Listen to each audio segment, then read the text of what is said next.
Each and every Monday at this time, we will unveil our top 10 players in the JSI, just saying a poll. And there are certainly a lot of highs and a lot of question marks when it comes to the top 10 teams. Here's the reality, people.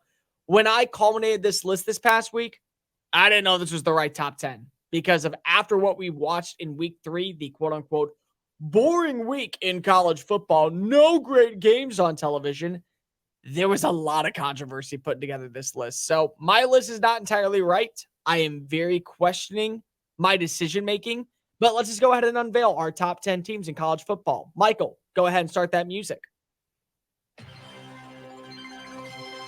Let's get some audible mentions on the board. First up, Oregon. They almost are a top 10 team, in my opinion. They have the quarterback with Bo Nix. He once again had a stellar week in a massive win. They do have a good ground game. They are able to produce when you look at their numbers, 55-10 over Hawaii.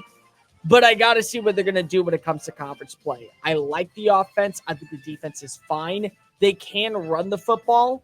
Let's watch and see how this team continues to produce now that games matter in terms of trying to make it to the Pac-12 championship. Next up, Oregon State.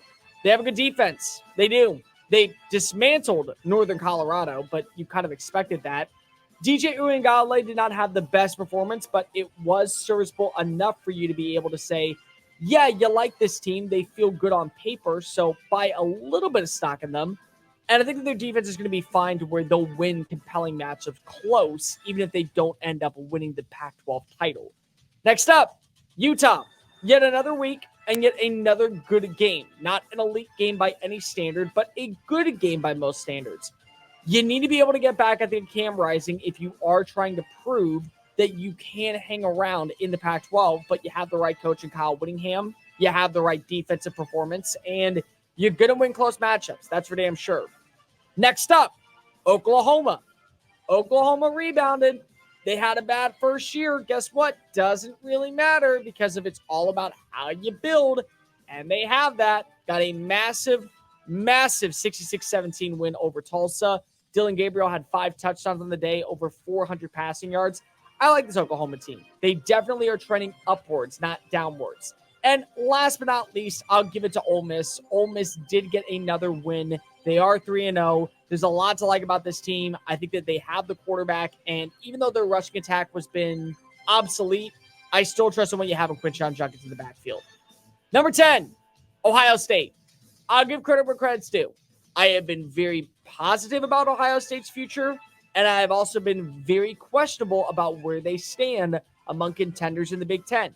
Kyle McCord had a good day. 318 passing yards, 3 touchdowns, 0 interceptions. Travion Henderson getting back his legs underneath him. 6.8 yards, 2 rushing touchdowns. He gets over 2,000 total rushing yards for his tenure with the likes of the Buckeyes. And the defense was able to hold Austin Reed to only 207 passing yards. This guy led college football last year in passing yards and passing attempts. So you're doing something right in Columbus. Not ready to say that you're an elite team, but definitely you are trending upwards rather than downwards. Next up, LSU. You guys slept on the Tigers. Oh, you all fell for the trap of one bad or overall lackluster performance in a not must-win, but a very promising game against Florida State. Jaden Daniels threw for over 361 yards. He had 2 touchdowns on the ground. They finished with 163 rushing yards. Malik Neighbors looks damn good as a receiver, 239 yards on the day. And this was an offense that was supposed to be really dynamic underneath Mississippi State. They were blanketed. So far, Will Rogers has not thrown for over 300 yards in a game. He did not find the end zone in this matchup. In fact, they only found the end zone once in terms of on the ground. Mike Wright threw a pass late in the game. 41-14 finish. I like the Tigers. They're trending upward. Number 8, Notre Dame. Notre Dame knows how to win. Plain simple. It wasn't pretty. There were some struggles at times against Central Michigan, but they are 4-0. Sam Hartman has yet to have an interception, 330 passing yards. Audric Estime is a really good running back, 176 yards on the day. He also rushed for a touchdown. He had 2 breakaway runs of over 25-plus yards down the field. And the defense is very good. They are a legitimate team this year. They're going to have their first test this weekend to prove if they are a national championship contender against Ohio State. That's going to be riveting. but I do like where Notre Dame stands as of this moment. Number 7, USC. USC didn't play this week. They have right now the number 1 offense in college football. They also have the best quarterback in college football. They have weapons galore. They're a very sound team.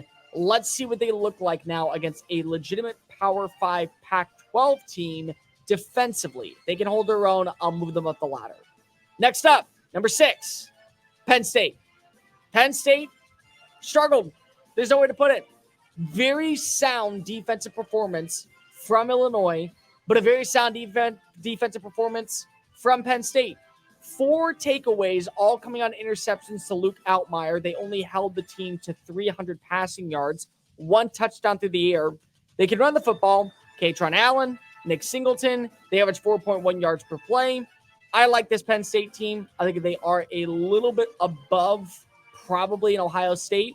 They're good. Let's see what they look like next week. They're going to have a test coming into town against Iowa. Iowa is something. I don't know what. They're not good, but they're not terrible either. Next up, number 5, Florida State. You do not get to have a great performance in week 3 and then fall apart in the second half. This was a horrendous outing for the likes of the Seminoles defensively. They allowed Boston College to hang around a little too late. Ryan O'Keefe and Ryan Castellanos were able to score, I think, 3 total touchdowns on the day. This was a close call. Close but no cigar for Boston College. They did it for Wells, honoring the likes of Wells Crowther. But if you're Florida State, you have a couple questions moving forward. And you got a game against Clemson this week. It's good that you've had your struggles. Hopefully you knock them out of the way before you face off against the Tigers. An emerging Tigers team that I told you don't give up on, but definitely have your questions with. Number 4, Texas. Hey, Texas. Remember how a couple of days ago you said you were back? Yeah, no, you're not. Because part of the reason is you have to play up to your standard. You didn't against Wyoming. Yes, you found a way to win in the fourth quarter. And yes, you picked up the 31-10 victory. But it wasn't pretty. Quinn Ewers only had 131 passing yards. Jonathan Brooks was the real story of the day. He averaged 7.8 yards per play on the ground. And you really struggled mightily in the first half defensively. So, once again, it's not about the fact that you can beat great teams. It's about when you play against other competition that isn't at your level, you play down to it. And you played 100% down to it against the Wyoming Cowboys. Number 3, Washington. Yep, I'm going all in on Washington this year.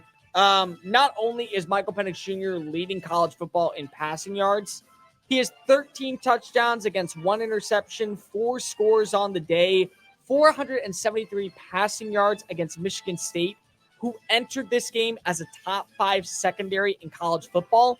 So that tells you that not only is Michigan State vastly overrated in defensive performances, but also that Washington is basically one of the best offenses in college football, and they can hold their own with anybody. I like Washington. You know I like Washington. I'm having my college football playoff. Guess what? There's a legitimate argument that right now they are the most complete team in college football because they can run it, they can sling it, and defensively they're forcing their way into the backfield for quarterbacks to make mental mistakes on it. Number 2, Michigan. Not a good day if you're J.J. McCarthy. 3 interceptions, only 143 passing yards. The rushing attack was fine. Blake Corum, another 100-yard game, 2 touchdowns on the ground. They average 5.5 yards per play. But it's Bowling Green. You should have easily handled your business. Now you get back Jim Harbaugh. Now you welcome in Rutgers. Maybe it's a better game. Maybe not. I still do like what I'm seeing from Michigan. I do believe that they are the team to beat in the Big Ten. But you have got to say that the kinks and that the time for adjustments, yeah, that's over. Now it's about how you can deliver, how you can punch it down people's throats, and how you can run your way back to Indianapolis as the team on the rise in the Big Ten. And number 1, I don't feel good about this one, but they did come back to win against a South Carolina team that was pesky. It's Georgia.